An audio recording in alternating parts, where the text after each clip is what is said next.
são dos pensamentos a cultivar mediante o esforço da vontade para fixá-los, substituindo aqueles perniciosos a que está acostumado, gerará nova conduta psíquica e dê resultados saudáveis. Nessa fase de mudança de hábitos mentais, a oração se torna elemento de valor inestimável, por lenir as dores morais e propiciar a inspiração que procede desses núcleos de captação desse tipo de ondas, transformando-as em respostas portadoras de bem-estar, de alento e esperança, de beleza e harmonia. À medida que se amplia o tempo de sintonia superior, alarga-se o campo de receptividade, proporcionando o registro já não exclusivo de pensamentos, mas também de percepção da vida em abundância em diferente expressão daquela material que é vivenciada. Aspirando-se essa psicosfera que nutre interiormente, outros valores éticos e ambições emocionais passam a estabelecer diretrizes para o comportamento, impulsionando o ser para a conquista do amor pleno e a paz que não sofre qualquer perturbação nos embates do dia a dia da evolução.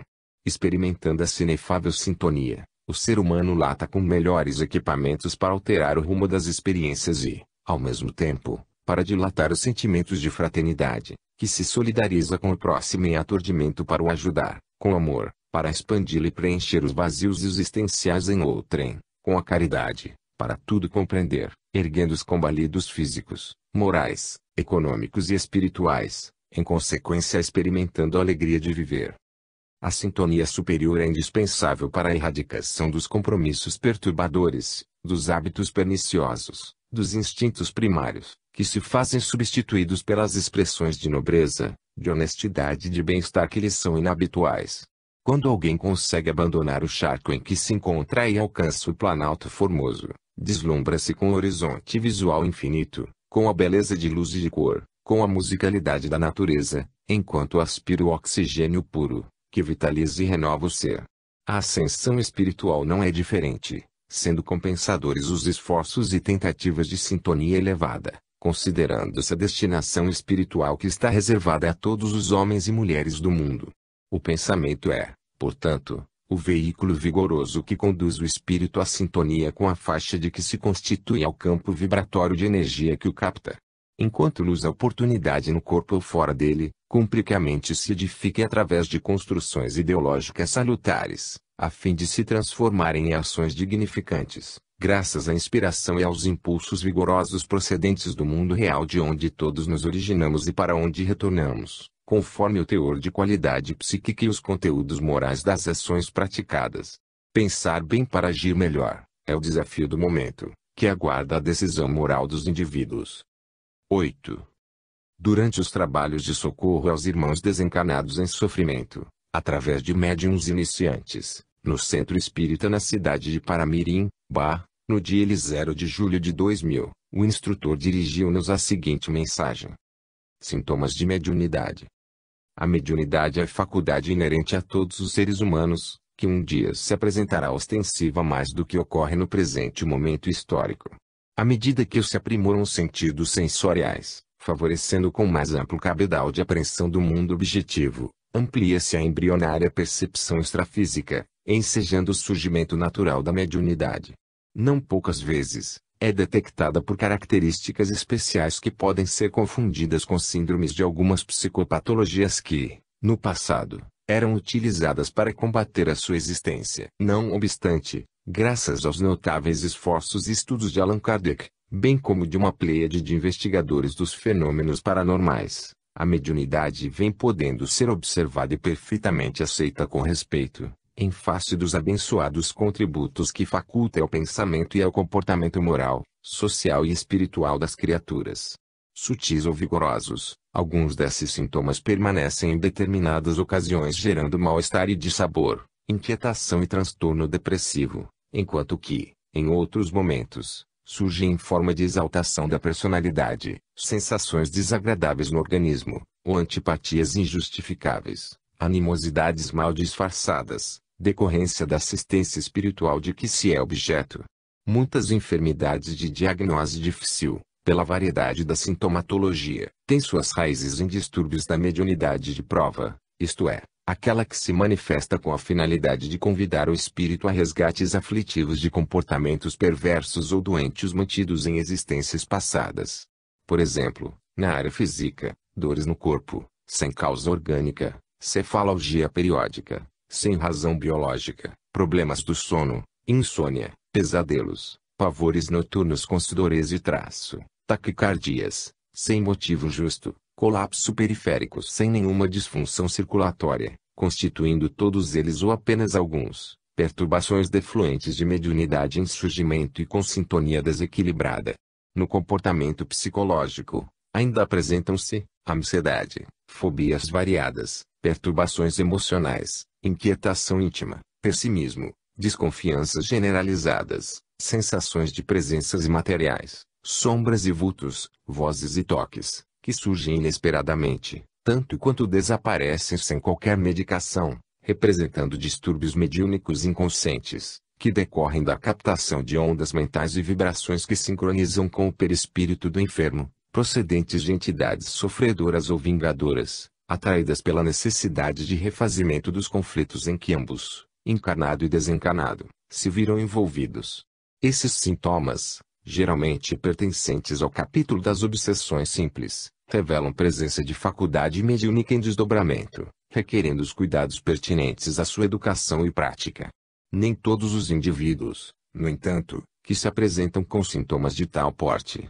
necessitam de exercer a faculdade de que são portadores. Após a conveniente terapia que é ensejada pelo estudo do espiritismo e pela transformação moral do paciente, que se fazem indispensáveis ao equilíbrio pessoal, recuperam a harmonia física, emocional e psíquica, prosseguindo, no entanto, com outra visão da vida e diferente comportamento, para que não lhe aconteça nada pior, conforme elucidava Jesus após o atendimento e a recuperação daqueles que o buscavam e tinham um quadro de sofrimentos revertido. Grande números, porém, de portadores de mediunidade, têm compromisso com a tarefa específica, que lhe exige conhecimento, exercício, abnegação, sentimento de amor e caridade, a fim de atrair os espíritos nobres, que se encarregam de auxiliar a cada um na desincumbência do mistério iluminativo. Trabalhadores da última hora, novos profetas, transformando-se nos modernos obreiros do Senhor, estão comprometidos com o programa espiritual da modificação pessoal,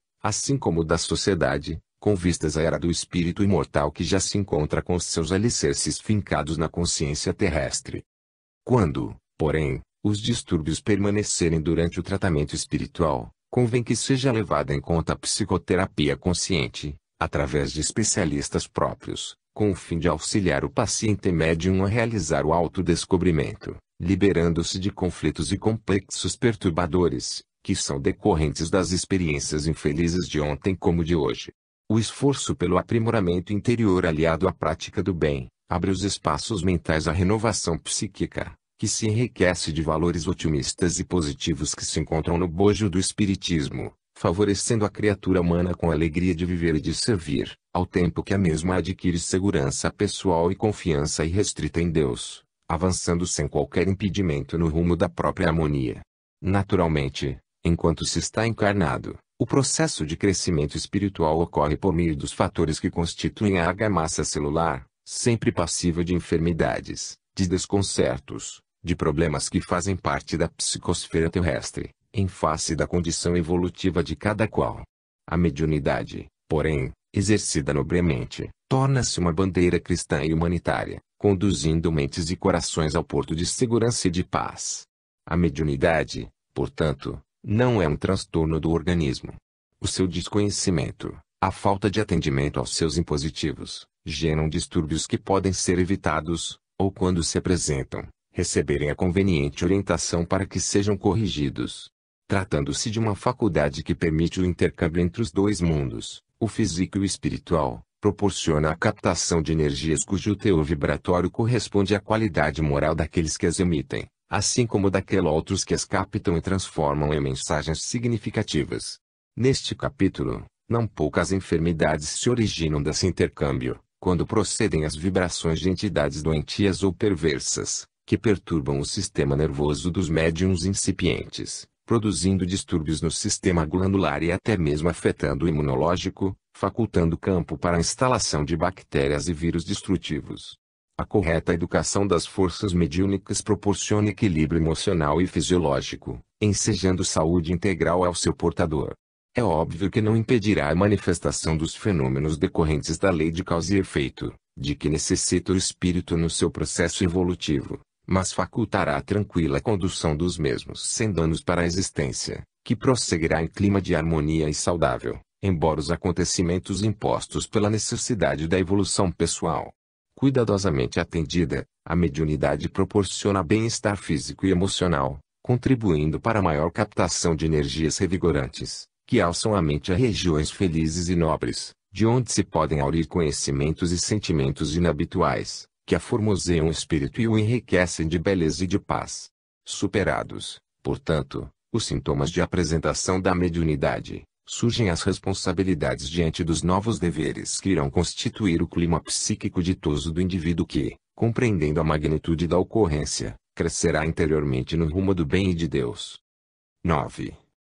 Enquanto se desdobravam as atividades mediúnicas de atendimento a espíritos obsessores que perturbavam pessoas frequentadoras do Centro Espírita em Paramirim, Bahia, no dia 11 de julho de 2000, o benfeitor escreveu a mensagem oportuna que intitulou como Limpeza Psíquica.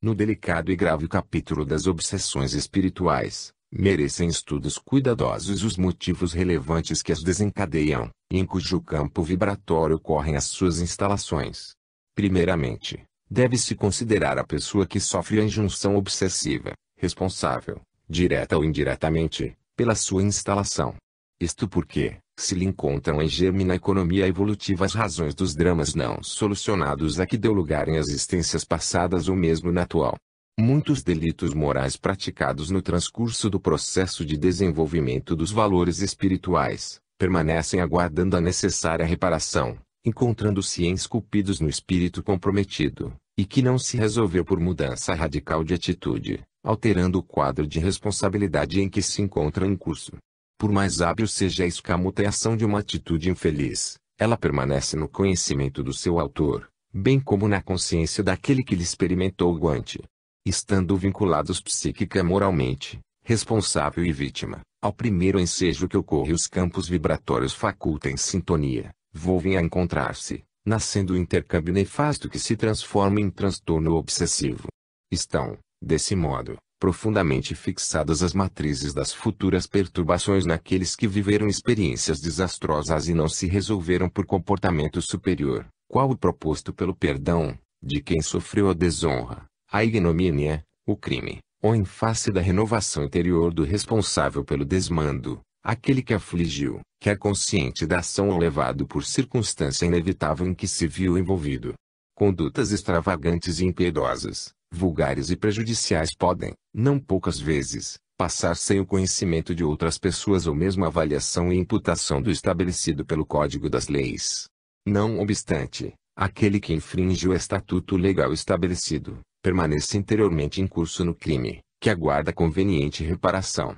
Jesus propôs com sabedoria a necessidade que tem a pessoa de se reconciliar depressa com o seu adversário enquanto estiver no caminho com ele, evitando ser levada ao juiz, e, naturalmente, após o julgamento, ver-se obrigada a resgatar o mal ou o prejuízo que lhe haja causado, sendo encarcerada na prisão. Sem qualquer dúvida, o corpo físico é uma prisão de onde ninguém escapa, exceto quando terminada a prova ou a expiação a que se encontra submetido, assim resgatando o compromisso infeliz, que se negou a regularizar. As atitudes, portanto, corretas, em qualquer situação prejudicial, são a tomada de consciência e posterior comportamento reparador, eliminando esse futuro foco de desequilíbrio. Remanescem, portanto, nos refolhos do espírito, as suas conquistas e prejuízos que passam a constituir-lhe o clima psíquico, estabelecendo a faixa vibratória na qual se expressa, sintonizando com os bens imortais compatíveis, conforme a onda mental que seja exteriorizada. Esse campo energético permanecerá sempre emitindo os sinais característicos que facultarão a sintonia com outros da mesma natureza, incorporando forças ou perdendo-as, conforme a qualidade de emissão e captação. Torna-se urgente, portanto, a necessidade de uma asepsia mental profunda praticada pelo ser humano, quando portador de conteúdos perturbadores, e quase todos os homens e mulheres terrestres encontram-se comprometidos com a retaguarda atual ou recuada, para que as suas exteriorizações sejam de qualidade salutar, não permitindo a hospedagem mental de adversários espirituais ou de trêfegos e ociosos que pululam na erraticidade inferior. Dinamizando as suas aspirações e tornando-as realidade, o indivíduo pode alterar o seu mapa de compromissos morais, passando a cultivar programas de edificação íntima, através de leituras, de conversações nobres, de reflexões bem direcionadas, de ações benfazejas, passando a irradiar pensamentos bons que defenderão a usina mental de invasões de formas ideoplásticas exteriores, de incursões vingativas, de induções prejudiciais. Assim procedendo, adquire valor para os enfrentamentos que decorrem das leis da vida, que são inevitáveis, porque fazem parte da estrutura do ser, convidando todos a se alinharem no equilíbrio, na valorização do espírito em detrimento das loucuras e paixões asselvajadas que, por enquanto, ainda predominam em a natureza animal. A reencarnação é impositiva e inevitável para a iluminação da criatura, facultando-lhe a oportunidade de desenvolver o psiquismo divino que nela jaz e aguarda os fatores que lhe sejam propiciatórios ao crescimento interior. Por isso mesmo, as conjunturas infelizes como as ditosas fazem parte da programática estabelecida para a depuração interna, embora, muitas vezes, por meio de conjunturas externas, sociais, econômicas, familiares, de raça, de credo, ou do binômio saúde-doença. Dá-se, invariavelmente, quase o inverso.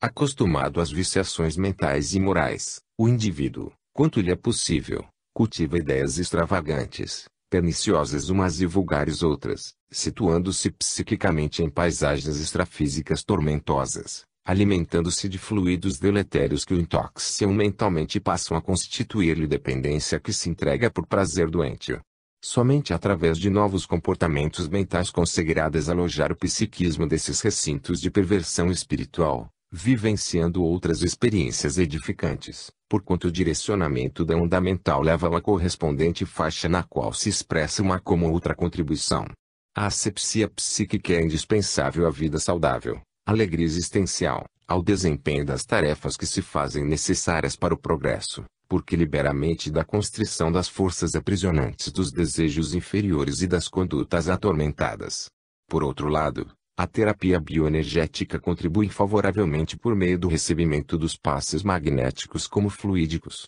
pelo admirável contributo que oferece de deslocar matrizes espirituais de captação negativa, que funcionam como antenas registradoras de ondas pensamentos pessimistas, depressivas, obsessivas, sempre com teor negativo e doentio. O intercâmbio inconsciente com outras mentes é muito maior do que se imagina na Terra, porquanto, todo campo vibratório sintoniza com outros equivalentes, emitindo e captando ondas do mesmo gênero. Porque as criaturas se encontram normalmente afadigadas pelos problemas e tarefas que lhes cumpre atender no corpo físico, assim como em consequência dos hábitos enfermiços ancestrais, mais facilmente se deixam conduzir pelas ideias perturbadoras do que ascender em vibração às faixas de enobrecimento da vida. Imperioso, desse modo, que se estabeleça um compromisso pessoal com o próprio espírito, liberando-o de constrições ultrajantes e atitudes prejudiciais, que são facilmente identificáveis por qualquer um, alterando os comportamentos mentais e as aspirações emocionais, para que se robusteçam os dínamos geradores de ondas superiores, favorecendo a execução dos pensamentos bons, transformados em ações relevantes e favoráveis ao progresso individual, assim como ao coletivo da sociedade. Essa asepsia ou limpeza mental deve ter início quando se desperta do sono pela manhã, através da oração e de uma breve leitura edificante, que poderá constituir motivo para reflexão durante todo o dia, encerrando-se com recordações agradáveis ou novas leituras iluminativas, a fim de que, no momento do desprendimento parcial durante o sono, o espírito, enriquecido de vibrações nobres, se encontre com os seus guias espirituais, junto aos quais pode aurir esperança e vitalidade, conhecimentos e inspiração para aplicação útil, quando do retorno à forma física. Outros sim, vale a pena considerar que as conversações doentias entorpecem os sentimentos e coagulam os ideais mais belos, bem como a convivência com pessoas pervertidas e que se comprazem nessa opção, sempre deixa vínculos e intercâmbios, sequelas más, quando não contágios e influências perniciosas. Preservar-se, pois, dos maus pensamentos, palavras e atos, estimando-se e respeitando-se, é método eficaz para uma oportuna e necessária asepsia psíquica, facilitadora de admiráveis sintonias espirituais. 10. Tratava-se de uma reunião de desobsessão. Enquanto as comunicações psicofônicas tinham curso, no Centro Espírita Caminho da Redenção, em Salvador, Bahia, o mentor dissertava, emocionado, para expressivo número de desencarnados que se encontravam presentes e haviam sido retirados de regiões espirituais dolorosas na erraticidade inferior. Posteriormente, por psicografia, o instrutor ditou a mensagem em pauta. O purgatório.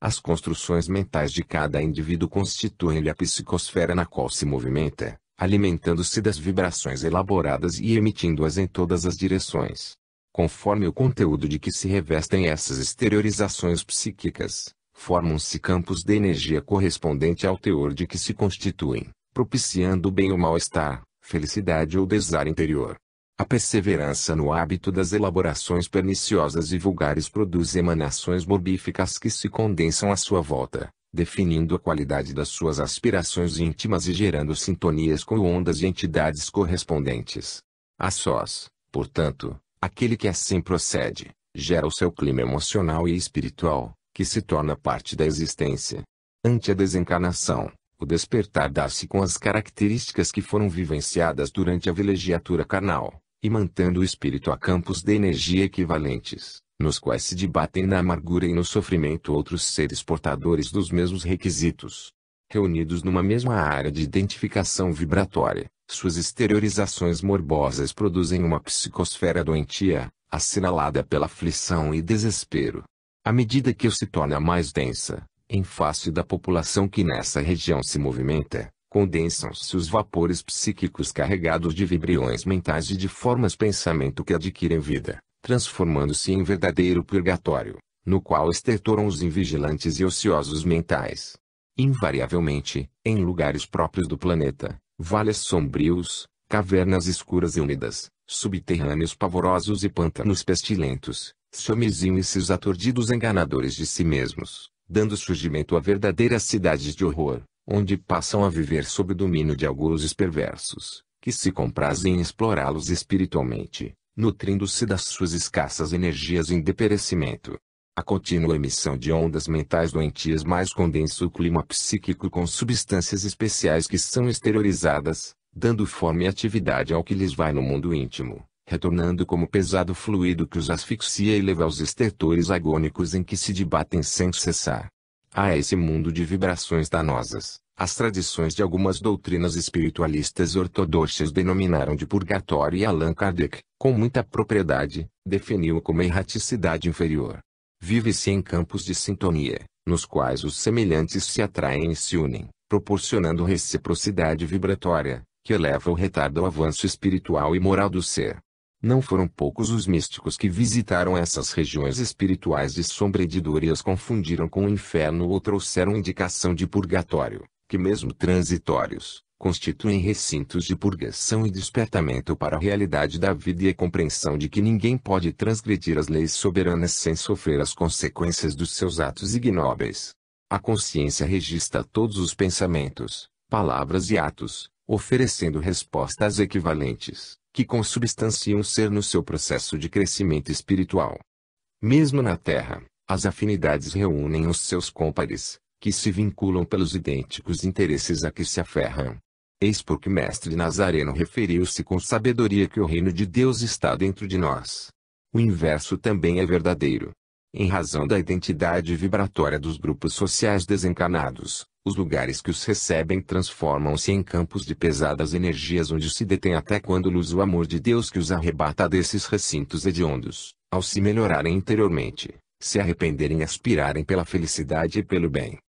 Outros muito mais infelizes e odientos existem nas diferentes faixas vibratórias que envolvem o planeta na sua estrutura física, como fora dela, que podem ser consideradas como verdadeiro inferno, com a única diferença que, o teológico tem sabor de eternidade, o que violenta as leis de amor, sendo, portanto, transitório, no entanto, caracterizado por inauditos padecimentos que a imaginação humana nem sequer pode avaliar. Nesse purgatório, pois, onde bracejam na dor e no conflito os espíritos descuidados e viciosos, o sofrimento que nasce da consciência culpada e do despertar lento da razão, que os vergasta com acrimônias e exigências, transitam, também, periodicamente, os seres angélicos que os buscam em tentativas generosas de resgate, a fim de lhes lenirem as ulcerações da alma e os encaminharem a postos de renovação, de onde se dirigem à Terra em reencarnações expiatórias e provações redentoras abençoadas. Antes de serem conduzidos aos núcleos de recuperação, permanecem por algum tempo na atmosfera terrestre, beneficiando-se de esclarecimentos e recursos magnéticos que lhes são ministrados pelos abnegados obreiros da caridade, até se despirem, pelo menos, de parte dos densos envoltórios que os aprisionaram e foram construídos pelo pensamento do interior para o exterior, tornando-se vigorosos cárceres nos quais estorcegavam. Despertando-lhes a consciência para as possibilidades infinitas da recuperação, comovem-se, predispõem-se a novos tentames e aceitam as possibilidades de recomeço tomados de esperança e de amizade. Conseguida essa etapa, são conduzidos aos planos de refazimento e de renovação interna, educando-se e disciplinando-se para os futuros cometimentos da reencarnação. O processo da evolução é lento e o despojamento do homem velho que deverá ensejar o homem novo constitui um grande desafio que não pode ser postergado, sob pena das injunções aflitivas que impulsionam a mudança de atitude diante da vida, experimentando o estridor dos sofrimentos, cuja linguagem é mais ouvida e aceita do que os nobres apelos do amor. A anestesia da memória, quando por ocasião do processo reencarnacionista, as facilidades propiciadas pelo prazer exaustivo, as tendências inatas para a manutenção dos instintos agressivos ou primários constituem armadilhas que retêm incontável número de indivíduos ainda não despertos para sua realidade de espíritos imortais, e que preferem ignorar o sacrifício, o equilíbrio e o dever, transitando na breve experiência da carne pelos torpes expedientes do gozo alucinado e do crime, no qual esperam os lucros da cobiça. O purgatório, portanto, é um estado de consciência culpada, esculpido no âmago do ser, como decorrência dos seus atos, que geram a psicosfera doentia e densa, cujo peso específico se situa em regiões afligentes e punitivas do mundo espiritual após as barreiras do corpo somático. 11. Durante a reunião de socorro aos desencarnados, no Centro Espírita Caminho da Redenção, em Salvador, Bahia, as comunicações sucediam-se sem solução de continuidade. Os doutrinadores atendiam aos irmãos infelizes com bondade e doçura, envolvendo-os em vibrações de paz através da oração, quando o mentor espiritual escreveu a página em que segue. O poder da oração. O cérebro, este dinamo gerador de energia psíquica, é também fonte de exteriorização que se espraia, facultando a vitalização ou desequilíbrio na área que focaliza. Externando-se através do pensamento, este se lhe torna o veículo que a potencializa e direciona. Quanto maior for a intensidade mental da ideia, mais poderosa se apresenta a onda em que se movimenta. Em face dessa realidade, o cultivo dos pensamentos edificantes, pela constituição vibratória de que se reveste, estimula os neurônios cerebrais a produzirem substâncias saudáveis e processamentos eletroquímicos, que facilitam as sinapses e viajam pelo sistema circulatório, vitalizando as células e auxiliando-as no processo de mitose harmônica. Quando estão carregados de pessimismo ou malquerença, de ressentimentos e ódios, produzem moléculas que são eliminadas pelos mesmos neurônios com alto poder destrutivo, que perturbam as comunicações e se alojam no sistema nervoso central e no endocrínico, afetando de natureza imunológica, naquele indivíduo que prossegue na emissão das mensagens tóxicas e perturbadoras, às vezes atingindo a pessoa que está na mira da sua revolta. O ato da oração é constituído pelo fixar dos pensamentos nobres e aspirações superiores, produzindo ondas carregadas de amor e de harmonia que mantêm em grande atividade os centros nervosos, que se alimentam de forças e, de imediato exteriorizam as vibrações que atraem os bons espíritos, que acorrem para ajudar, ao tempo em que as canalizam no rumo das esferas superiores onde são captadas para análise imediata. Em face do seu conteúdo especial, são potencializadas e retornam ao emissor, proporcionando-lhe vitalização e alegria. Pode, dessa forma, a oração ser encaminhada aos centros espirituais de captação para análise de conteúdo ou direcionar-se para os objetivos a que se destina. Por isso, a oração pode ser de louvor, quando se expressa em hinos de alegria e de homenagem ao Criador, à vida, às ocorrências existenciais, de rogativa, quando revestida pela necessidade que pode ser socorrida pelo divino poder, não apenas por quem ora, assim como em favor daquele por quem se intercede, e de gratidão, transformada em júbilo pelo que se tem logrado ou ainda não se conseguiu. A oração inunda de emoções superiores o ser que se lhe entrega ao ministério. Quando é a favor do próximo, encarnado ou no plano espiritual, alcança como uma onda de paz, que favorece a reflexão, o despertar da consciência para a responsabilidade, o diminuir das aflições, ensejando o prosseguimento a partir desse momento com diferente disposição emocional e psíquica. Mesmo quando o beneficiário ignora o recurso que lhe é direcionado, ainda assim é alcançado pela emissão vibratória e experimenta alteração para melhor no quadro do comportamento em que se encontra. Se conhecedor do benefício, gerando sintonia mental, mas se robustece de recursos valiosos, que se transformam em bem-estar, saúde e paz. Enfermos terminais uns, portadores de doenças degenerativas outros, de distúrbios psicológicos ou psiquiátricos diversos, quando envolvidos pelas ondas benéficas da oração, experimentam sensações favoráveis que, se utilizadas de forma edificante, podem modificar a situação em que se encontram, reiniciando os processos de recuperação ou de diminuição dos seus sofrimentos. Os desencarnados, por sua vez, sentindo-se recordados e queridos, ao captarem onda mental que lhes é direcionada, têm diminuídas as angústias e perturbações, reconsiderando a situação em que se encontram e se reanimando, desse modo adquirindo forças e valor para superarem as dificuldades que os afligem, frutos amargos da insensatez a que se entregaram anteriormente. A onda mental da oração cinge a densa camada da psicosfera deletéria onde respiram aqueles a quem é enviada a mensagem de amor, e qual um raio vigoroso deixa a claridade da sua presença e descarga de energia benéfica de que se faz portadora. Não elimina, certamente, os débitos, nem seria justo que assim acontecesse. Também não impede o insucesso, mas oferece serenidade e confiança para o enfrentamento dos efeitos perniciosos dos atos transatos, trabalhando em favor da mudança da paisagem, que se nimba de diferente conteúdo propiciador de paz e de vitória que devem ser alcançadas, a partir de então. Simultaneamente, aquele que ora se potencializa e irradia ondas de harmonia que envolvem a tudo e a todos quantos lhe estão no campo psíquico-emocional. Animais e plantas captam as ondas mentais que lhes são dirigidas, refletindo no comportamento os efeitos saudáveis ou danosos do tipo de vibrações de que se constituem. No momento em que a criatura humana se conscientizar do poder da oração ou do pensamento nobre, o planeta será beneficiado pela emissão individual e coletiva de orações para recuperá-lo após todas as agressões que tem sofrido pela imprevidência e loucura dos seus habitantes, tornando-se abençoado reduto de regeneração,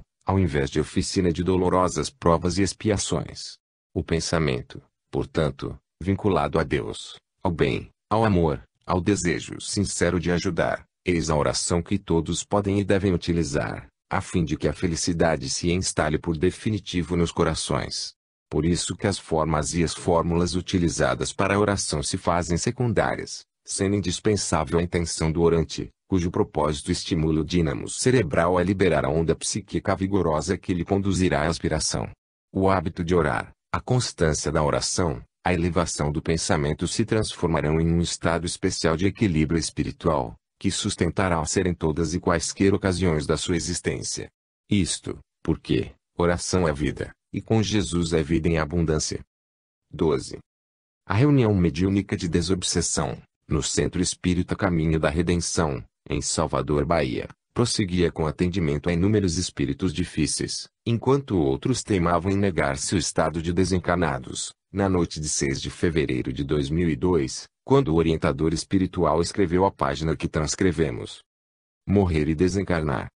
A cessação dos fenômenos orgânicos ante a desagregação da máquina biológica, de forma alguma representa o término da existência do ser. Dá-se-lhe a morte, sem que lhe suceda a desencarnação. O fenômeno decorrente da anóxia cerebral enseja a experiência para a libertação da alma, desenovelando-se dos vínculos carnais, através de cujo processo ocorre realmente a desencarnação. Consoante a existência de cada indivíduo, a sua desencarnação será sempre resultado dos conteúdos anteriormente vivenciados. Essa ocorrência pode ser rápida ou de larga duração, em face das fixações emocionais e físicas, bem como a conduta que se permitiu em relação ao uso da indumentária material. O momento da morte sempre se reveste de grave significação para a alma, que é tomada de aturdimento e de aflição. O desprendimento da forma física, anteriormente na condição de uma aparelhagem muito complexa que a retinha, Ao romper-se, produz um choque inevitável, que é decorrência da mudança brusca de habitat até a adaptação na nova condição de psicosfera correspondente. A princípio uma névoa densa envolve o ser e asfixia-o, tornando-lhe tardo o raciocínio e difícil a movimentação. Não há, porém, duas mortes iguais, da mesma forma como não existem duas vidas que sejam idênticas. As construções mentais realizadas ao longo da existência transferem-se do arcabouço celular para o espírito, por meio do seu corpo intermediário, produzindo-lhe sensações e emoções que correspondem às próprias estruturas. Quanto maior for-lhe o condicionamento material e a sustentação das paixões primitivas, mais difíceis se lhe fazem os processos da desencarnação. A morte não interrompe os hábitos mentais, que são do espírito e não do corpo, continuando a predominar nas paisagens das aspirações íntimas e dos anseios do sentimento do espírito. Todo aquele que se entregou aos condicionamentos inferiores prossegue preso aos costumes perturbadores, negando-se à consciência da nova realidade, teimosamente lutando para preservar o que lhe parece não poder continuar, e que se lhe transforma em desespero incomparável. Dominado pelos vícios, dos quais dependia a alma em recente separação do corpo, continua absorvendo os fluidos de que se alimentava, que agora lhe emprestam a ilusão de que permanece na masmorra orgânica. É natural que assim aconteça, pois que, no corpo físico, quando alguém se deseja libertar de um condicionamento vicioso, a luta se lhe faz difícil, exigindo vigilância e disciplina exemplar, o que não o impede de vivenciar reminiscências e desejos que se tornam constrangedores, podendo derrubar-lhe o esforço com a recidiva no hábito doentio. O fenômeno da morte não produz efeito mágico na conduta de ninguém, isto porque, despojar-se dos componentes celulares é deixá-los, liberar-se das suas sensações. A experiência é muito diferente e mais complexa, porque implica a real libertação dos seus arrastamentos. À medida, porém, que o cadáver entra em decomposição, não raro, as sensações se transferem para o espírito, proporcionando-lhe sensações de dores físicas e angústias morais, que se prolongam pelo tempo necessário à sua diluição nos equipamentos mentais. Nessa etapa delicada da ocorrência da desencarnação, as companhias espirituais com as quais se homenageava o indivíduo, enquanto no corpo físico, acercam-se e passam a envolvê-lo nas suas teias perigosas, realizando processos de hipnose perturbadora, mediante a qual facultam o prosseguimento da conduta vivenciada antes da morte orgânica. Não fosse o amor de Deus que se manifesta através dos anjos guardiães, encarregados de ajudar os seus pupilos, e tal situação se prolongaria indefinidamente, dando a impressão de eternidade, como, às vezes, pensam alguns alucinados que permanecem nesse estado de desespero. A desencarnação ocorre somente quando o ser, livre das sensações materiais, permite-se a lucidez e o reencontro consigo mesmo, podendo experimentar as alegrias e as bênçãos da libertação. De acordo com as faixas mentais em que cada qual se situa, desperta em campo vibratório equivalente, ensejando-se a paz anelada ou prolongando as aflições pelos prazeres que não mais podem ser fruídos. É relevante a trajetória humana para todos, porquanto, portadora dos recursos de iluminação, quando mal barata, a alma desperta em plena treva interior, em um mundo de densas energias perniciosas em que mais se encharca, mantendo as impressões de permanência no corpo.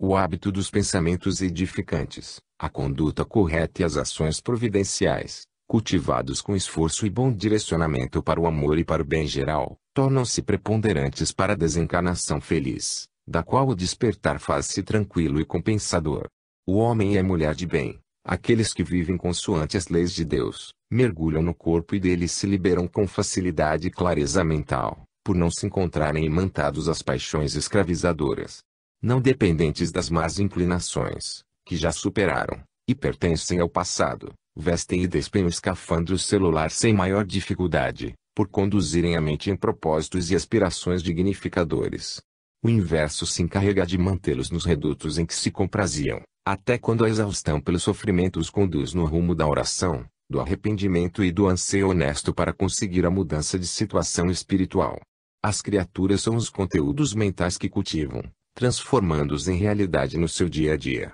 passando a depender desses hábitos que se lhes incorporam à existência de onde retiram prazer e o encantamento para viver. Nesse comenos, no trânsito da dor para a paz, na transformação que se vai operando no mundo íntimo pelo desejo de sair da aflição juguladora, Os seus guias socorrem-nos por encontrarem receptividade, conduzindo-os às regiões de recuperação ou levando-os de retorno às reencarnações depurativas em expiações reeducativas. A morte física é apenas uma etapa inicial da desencarnação real que aí começa, e se encerra somente quando o espírito se integra na sociedade livre e feliz da pátria para onde rumou. 13. Na noite de 8 de abril de 2002, no Centro Espírita Caminho da Redenção, em Salvador, Bahia, durante as terapias mediúnicas de socorro aos desencarnados, o dirigente espiritual escreveu a bela página sobre a esfera de nossa origem. O mundo espiritual. Causam estranheza aí, muitas vezes, recebem críticas ácidas as revelações em torno da realidade do mundo espiritual, das suas estruturas físicas de organização comunitária, que são tidas como fantasias de mentes delirantes ou de médiuns portadores de transtornos megalômanos. O comportamento ancestral séptico do indivíduo prefere conceber o modus vivendi existencial após a morte como de natureza quase abstrata, eliminando quaisquer evocações terrestres, típicas da existência que ficou na retaguarda. Outras vezes, os atavismos de antigas crenças pertinentes a religiões ortodoxas, ressurgem em formulações que dão lugar a concepções tão metafísicas, que alcançam as concepções em torno de um céu pulverizado de estrelas e de bênçãos parasitárias sem término. Ainda aí, reponta a visão terrificante de um inferno apenas interior onde os calcetas e perversos ardem nas chamas do remorso. Tema sem negar ainda as características que evocam os complexos da civilização humana no orbe. Esquecem-se que, sendo a expressão carnal, as comunidades físicas são condensações da energia no plano da matéria organizada, porém, procedentes do mundo espiritual, que é causal. Cópia imperfeita do mundo além da forma material, depreende-se que as imperfeições na sociedade do planeta decorrem das condições em que se apresenta no processo de evolução. De acordo com a proximidade da Terra, os círculos espirituais concêntricos apresentam caráter especial bem definido que as estruturas físicas do mundo consolidam. À medida que se distanciam, habitados por espíritos mais evoluídos, felizes uns e ditosos outros, as suas edificações somente chegarão à crosta do planeta, quando a cultura, a ética e a civilização alcançarem mais nobres patamares. Nessas esferas luminíferas igualmente vinculadas ao planeta terrestre, algumas delas mais especialmente, estagiam os missionários da ciência, da beleza e do amor que, ao se reencarnarem no mundo físico, fomentam o desenvolvimento tecnológico, auxiliam as conquistas do conhecimento científico e contribuem com os valiosos recursos para apressarem o progresso e conduzirem os seres humanos a estágios mais nobres. Simultaneamente, nas regiões de angústia e dor, de reparação e de arrependimento, as densas vibrações dos seus habitantes desencarnados reconstroem os antigos lares e experienciam as organizações sociais e políticas que são compatíveis com a necessidade do progresso ou de recomeço através dos sofrimentos. Pululam, desse modo, no orbe terrestre à sua volta cidades e conglomerados com instituições e hábitos humanos, às vezes, tão semelhantes que um observador, menos atento, suporia encontrar-se na Terra, em agregados infelizes ou sítios pestilenciais onde a miséria moral e o descalabro fazem morada. Atraídos magneticamente, e em razão das afinidades morais e comportamentais, os maus são recebidos pelos seus semelhantes, que se rejubilam, enquanto aqueles que se permitiram vinculação com os exploradores psíquicos, nos tormentosos fenômenos obsessivos, prosseguem em hebetação até quando lhes ilumina o discernimento e optam pelo despertar e transferência para núcleos de refazimento e de paz. Não há qualquer tipo de violência nas leis de Deus, nem ocorrências milagrosas que transfiram para regiões ditosas os espíritos que se acompliciaram com o crime e hediondez ou preferiram a ignorância, o desrespeito aos códigos dos deveres. O crescimento íntimo dá-se passo a passo, assim como a libertação do primarismo ocorre mediante esforços contínuos. O mundo espiritual, compreensivelmente, apresenta-se em variado aspecto, quase infinito de graduação, qual ocorre na Terra, se examinadas as comunidades onde enxameiam a desnutrição, as enfermidades epidêmicas, as doenças cerebrais e neurológicas dilaceradoras, os distúrbios mentais, passando pelas vilas mais bem ordenadas e cidades com as suas infraestruturas proporcionadoras de higiene e saúde,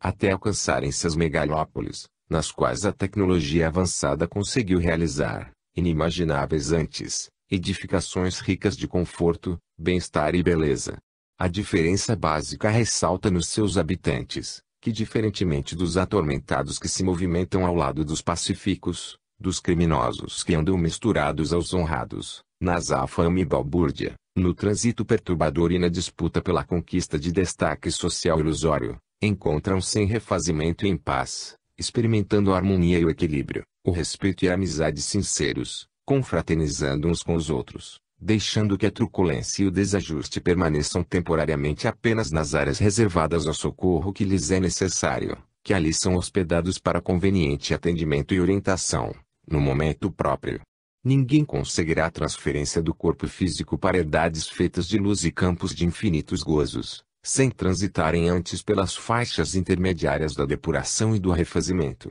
Allan Kardec, examinando a erraticidade e os seus habitantes, com a sua lógica de bronze penetrou e conseguiu ouvir alguns daqueles que lá se encontravam, em diferentes níveis de evolução, desde os criminosos cruéis aos suicidas insensatos, as vítimas de homicídios nefandos, bem como aos generosos e afáveis, cumpridores dos seus deveres, missionários e apóstolos que trouxeram os seus depoimentos de acordo com as moradas onde se encontravam. Não são poucos, igualmente, os espíritos que permanecem imantados à crosta terrestre, aos familiares, aos hábitos, aos sentimentos, escravizados pelo ódio, pelo desejo de vingança ou pela morbidez das paixões inferiores, que denominam como amor. O amor, em verdade, rompe os grilhões das paixões e ala-o ser no rumo do inefável amor, a fim de facultar-lhe, por sua vez, erguer também, quem não quis ou não soube receber-lhe o influxo. Somente os sentimentos de apego em sua forma de paixões asselvajadas retêm nas regiões inferiores, que a mitologia religiosa denominou acertadamente como purgatório, porque de trânsito, e equivocadamente de inferno, por não serem eternas. O paraíso, na sua graduação, é constituído por comunidades que se multiplicam em bênçãos de harmonia e de plenitude, alcançando faixas vibratórias de beleza inimaginável e de amor incomparável. Na casa de meu pai há muitas moradas, assentou Jesus com propriedade, anunciando que, além de o reino dos seus encontrar-se no coração, lugares existem onde é realidade indestrutível. 14. Durante a reunião mediúnica de socorro aos desencarnados, no Centro Espírita Caminho da Redenção, em Salvador BA, na noite de 10 de abril de 2002, o bondoso mentor entreteceu as considerações abaixo, através da psicografia. Vida social do além-túmulo. A sociedade é um organismo complexo que reúne as criaturas humanas, como células individuais que são, trabalhando-as em favor da harmonia geral. Conquista do processo de evolução, é passo agigantado do período de primarismo, quando o ser, em fase de instinto gregário buscou o outrem, do qual se acercou formando o grupo tribal que evoluiu para a vida social. Sem esse desenvolvimento, que enriquece os seus membros com valores qualitativos, constitui um instrumento valioso para a lapidação das arestas morais e o aprimoramento das expressões elevadas que permanecem em latência. Nesse intercâmbio de interesses e necessidades, as aspirações se sutilizam e os fenômenos egóicos, a pouco e pouco cedem lugar ao altruísmo, por cuja contribuição a fraternidade se estabelece sem jaça. Na vida social o progresso se manifesta, tendo-se em vista as necessidades do grupo que se aprimora e crescem aspirações cada vez mais complexas e sutis. A ciência e a arte, a tecnologia e o pensamento, a ética e a religião apresentam-se como veículos poderosos para que se consiga alcançar os melhores resultados que sempre culminam na felicidade, no bem-estar, na saúde, na harmonia. Cada período da sociedade assinala-se pelas suas glórias ou misérias, não obstante os passos do progresso conseguido na esteira do tempo, que são sempre gigantescos. Na Terra, no entanto, os limites orgânicos estabelecem também a finitude, a dimensão pequena dos logros da evolução, que se circunscrevem aos fatores econômicos, morais, em favor da própria sociedade. No além-túmulo, porém, pelas características de que se reveste a vida social, os seus patamares multiplicam-se ao infinito, não havendo qualquer limite para as aspirações e conquistas do espírito. Pujante, a vida social no mundo das causas, é rica nas esferas superiores, de beleza e de realização, onde se equipam os missionários da evolução da humanidade para transferirem para a Terra o que se apresenta como invento e penetração no âmago dos enigmas cósmicos e microscópicos.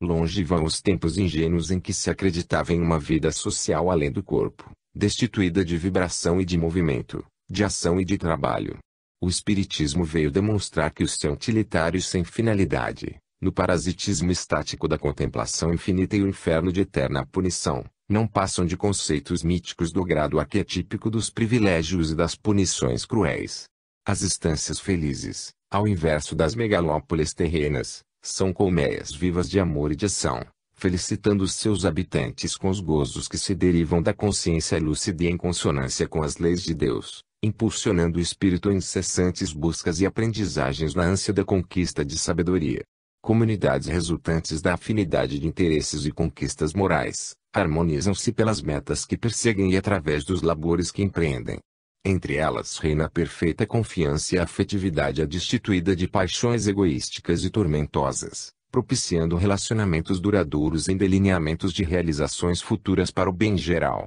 Educandários de grande porte preparam aprendizes da beleza e do conhecimento, a fim de que, periodicamente, como chuvas de estrelas, caíam sobre a terra, iluminando os sombreados caminhos humanos, libertando as criaturas das injunções severas e penosas dos flagelos destruidores, das enfermidades dilaceradoras, das angústias punitivas, da ignorância e da perversidade. Aptos para a renúncia que treinaram nesses santuários de bênçãos, afadigam-se na edificação do bem e da verdade, sem guardarem outra qualquer recompensa ou entendimento, que não sejam expressos na paz da consciência.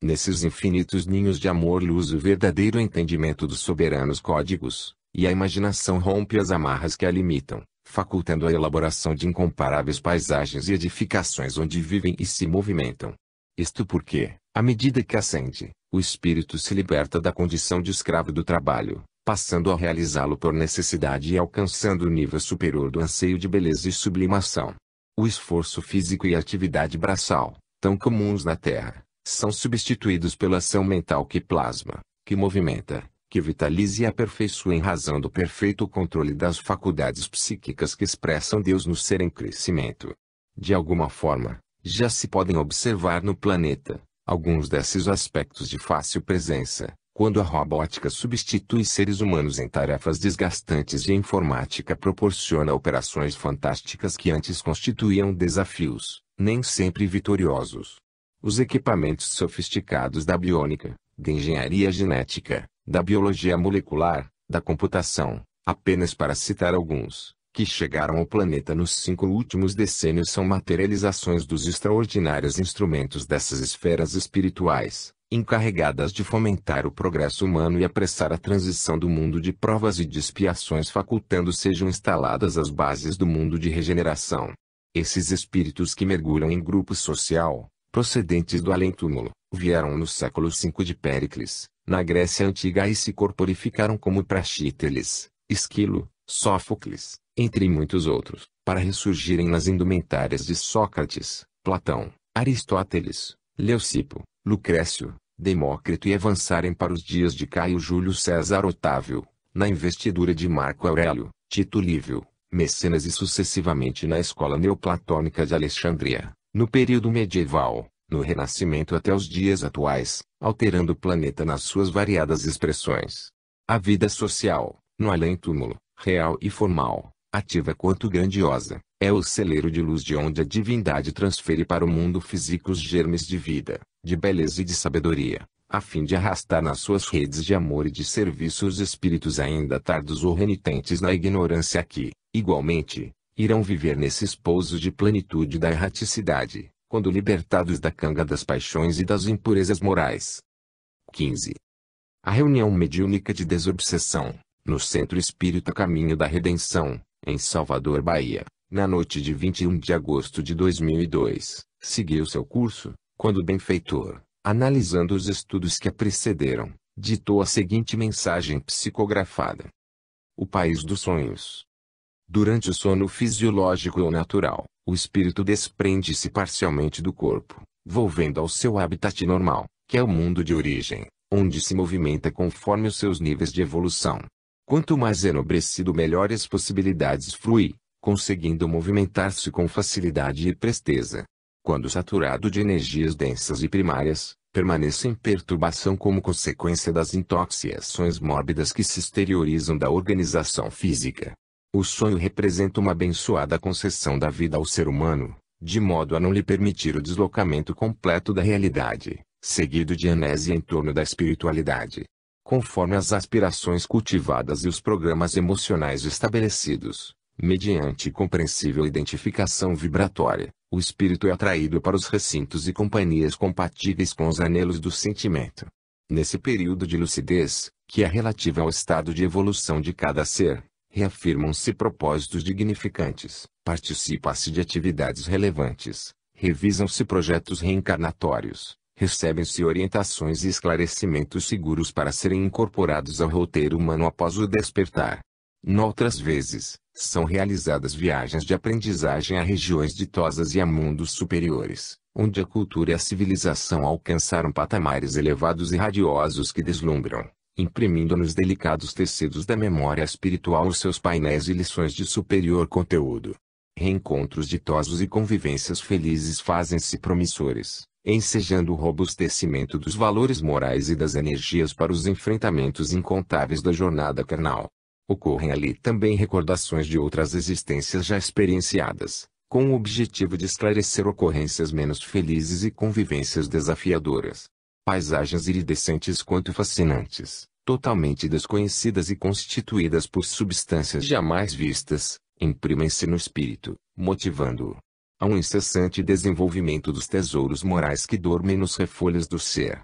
aguardando os fatores propiciatórios para o seu desabrochar. Experiências luminosas alargam as percepções espirituais, ensejando prolongamentos em contínuos retornos na sucessão do tempo, desde que constituem os fundamentos da vida em cujo programa todos nos encontramos incursos. As lembranças que remanescem desses momentos, resultam do estágio emocional e de desprendimento das paixões primeiras que constituem obstáculo ao claro conhecimento da ocorrência onírica. Sob o mesmo ângulo de libertação parcial, considerando-se o atraso moral do espírito, nesse comenos de liberdade, defronta adversários cruéis quanto pertinazes, que ameaçam e criam situações penosas, que se transformam em severos pesadelos, atormentando e gerando episódios fóbicos em relação ao sono, assim desequilibrando a organização somática, que instalará transtornos depressivos com ligações obsessivas de breve ou longo curso. Igualmente, a atração pelos sítios doentes nos quais se omisiam o crime, a hediondez e a depravação, arrastam o ser, mas aturdindo e intoxicando como consequência da sua ligação morbífica com essas regiões de sordidez. Enfrentando as recordações insanas e de outras existências inditosas que ressumam a memória atual, atoleima-se ante as torpezações a que se entregou, volvendo ao corpo sob os crepes da amargura, do medo ou assolado nos desejos inferiores a que se permitiu numa inconsciência lamentável. O país dos sonhos é o mundo espiritual com as suas glórias e conquistas, mas, também, com as suas lôbregas áreas de sofrimento e de perversão que os espíritos atrasados cultivam e nelas se comprazem até o momento quando lhes luzir a claridade sublime da elevação moral. O espírito, não obstante encarcerado no corpo, capta também por percepção automática os acontecimentos à sua volta, de forma consciente ou não, que permanecerão arquivados no inconsciente individual profundo, de onde emergem nos estados oníricos, confundindo-se com as ocorrências espirituais, transformando-se em bênção ou dando lugar a conflitos. Em face dos impulsos sexuais mal direcionados e dos tormentos estabelecidos, estes se convertem em clichês vivos que reaparecem durante o estado onírico, confundindo-se com as imagens da realidade extrafísica, produzindo perturbações e desestruturando, às vezes, a personalidade. Nesse capítulo valioso, a contribuição da psicanálise é relevante e oportuna para libertar o inconsciente dessas impressões conflitivas. Mesmo assim, sob as cargas dos registros inconscientes dos acontecimentos externos e dos distúrbios internos de pensamento e de conduta, o defrontar do mundo espiritual em cada desprendimento parcial pelo sono abre as portas da percepção da realidade do ser, que oportunamente retornará ao plano vibratório de sua origem, onde reprogramará o futuro em outras tentativas regeneradoras, sem que se rompam os vínculos com os poderosos núcleos de onde procede. Existências assinaladas pelo equilíbrio, pelos valores éticos e conquistas do amor, vivenciando a oração, a dignidade e o bem, conseguem retornos felizes à espiritualidade, navegando na barca do sono no rumo do ditoso país dos sonhos, de onde se procede para onde se retorna quando se rompem os laços da matéria, terminada a jornada reencarnacionista. Os sonhos estão profundamente vinculados ao estado emocional e espiritual de cada criatura, que se desprende parcialmente